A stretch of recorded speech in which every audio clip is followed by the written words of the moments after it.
எள்ளு மிட்டாய் எப்படி பண்ணுறதுன்னு பார்க்கலாமா? அதுக்கு ஒரு கடாயில் 1/2 கப் வெள்ளை எள்ளு, 1/2 கப் கருப்பு எள்ளு ரெண்டுமே நல்லா ஃப்ரை பண்ணிக்கோங்க. இந்த எள்ளு நல்லா வெடித்து வரணும், அது வரைக்கும் ஃப்ரை பண்ணிக்கலாம். இன்னொரு பேனில் 3/4 கப் வெல்லம், 1/4 கப் தண்ணி ஊற்றி நல்லா கரைச்சிக்கோங்க. அதுக்குள்ளே பட்டர் பேப்பரில் நெய் தடவி வச்சுக்கோங்க. இந்த வெல்லம் நல்லா கரைஞ்சி வந்ததுக்கப்புறம் இதுக்குள்ளே இருக்கிற இம்ப்யூரிட்டிஸ் எல்லாம் வடிகட்டிக்கோங்க. இந்த மாதிரி தண்ணியில் ஊற்றும் போது நல்லா பாலாக ஃபார்ம் ஆகணும். அதுதான் கரெக்டான கன்சிஸ்டன்சி. இப்போ வெல்லம் நல்லா திரண்டு வந்ததும் இந்த எள்ளை போட்டு கிளறிக்கோங்க.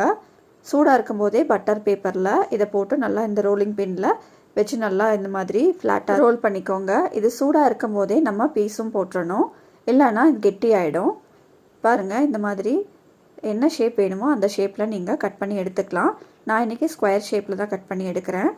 2 கலரும் மிக்ஸ் பண்ணி போடும்போது டிஃப்ரெண்ட்டாக இருக்குன்னு நான் 2 எள்ளுமே சேர்த்திருக்கேன். நீங்கள் வெறும் வெள்ளை எள்ளு, நான் கருப்பு எள்ளில் இதை பண்ணி பார்க்கலாம். இப்போது சூப்பர் ஹெல்த்தியான எள்ளு மிட்டாய் ரெடி ஆகிடுச்சு.